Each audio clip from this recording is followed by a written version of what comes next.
A woman was by herself, and as we approached the car, we realized that she was really in bad shape with probably some severe head trauma and some internal injuries. And it was really heart-wrenching for me because I could see inside the car that she still had the visitor's tag from her elementary school where she had just had lunch, and the lunchbox was sitting next to her. And I'm just thinking, oh, this is maybe the last time that she will have ever had an opportunity to have lunch with one of her kids. And we did all that we could do, and we waited for the fire department and the emergency vehicles to arrive. And I remember us, the group of us, standing there, and the rain's coming down, and they're putting her on the helicopter, and we felt the need to pray, and we felt that we were gathered in a group, and how important it was for us to pray for this lady, and that she was in God's hands, and we prayed for the comfort of her family and whatever happened. I felt really pulled to go down to the hospital to see if I could be of any help to the family, because I know that we are in a position here where we don't have a lot of family, and I didn't want that father to be in a position where he was having to worry about his kids or his job or all of the other things.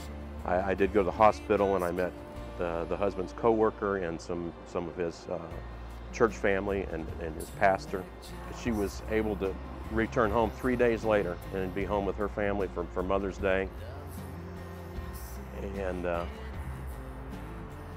sometimes I think when you leave the house, you don't know what's ahead of you and what's in store for you that day, and God opens doors and He makes opportunities for you to serve, and God just moves you in a way that you take that opportunity and do it.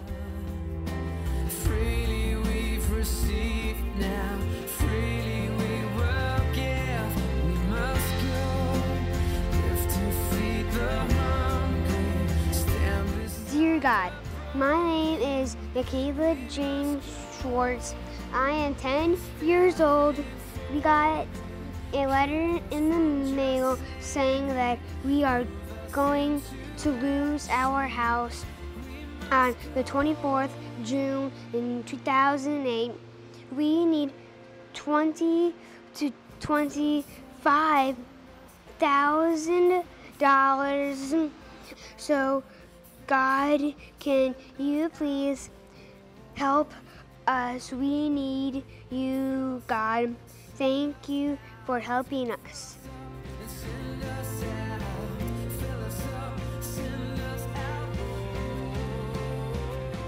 These balloons came from Fort Wayne, Indiana, and I think it was just like a God thing, like my mom said, of how God made these balloons come to us so we could help this family.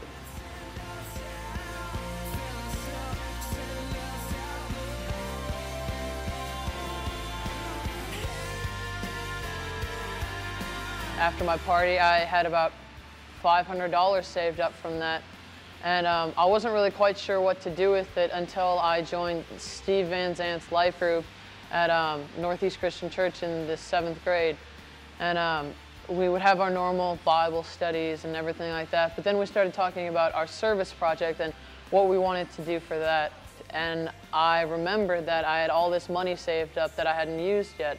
And I brought that to the table, and we all decided to use that money for Brooklawn, which is a organization that shelters boys for different reasons. And we decided to buy welcoming packages for the boys. And after we did this, we were able to talk about what we did. And after touring Brooklawn, we really got to see how we helped out, because we started to realize that we were extremely fortunate, and pretty much everybody that we're around is extremely fortunate, because it really showed how God works in our lives and how He's done so much for us, and how it just makes complete sense to be able to help somebody else if you can, and just do everything you can for others and really help them.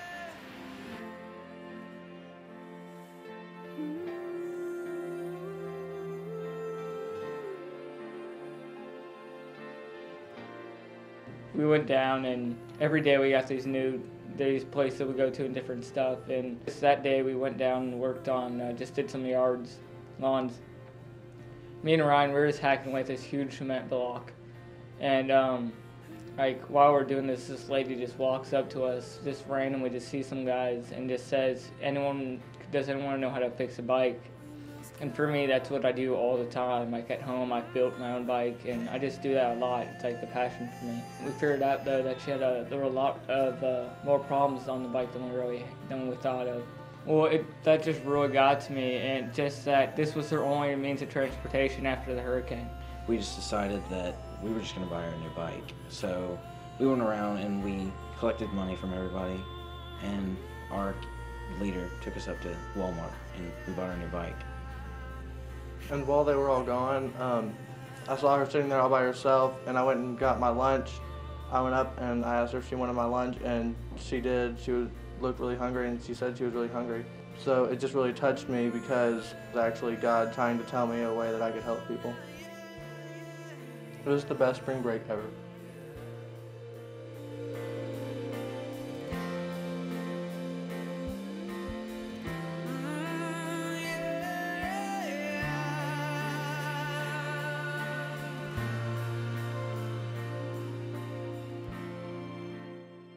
Some time ago, when I was incarcerated at Luther Luckett Correctional Facility, some members of your church came out to play softball and compete against us at the prison. Well, I was so enamored by the love and joy that the men showed us out there and the hope that they gave us, it just stayed in my heart for a long period of time. I eventually got out of prison, and since then I've been playing softball with Northeast Christian Church for the last 4 years. Well, last year I was able to come full circle. For the gift that was given to me by the men coming in and sharing the love of Jesus with me, I was able to return, thanks to the graciousness of the men's softball team at Northeast. We were able to return that to the inmates at Luther Luckett Correctional Facility and share it with the chapel team there. It was such a blessing and such an honor to once to receive and now to give back. We must go.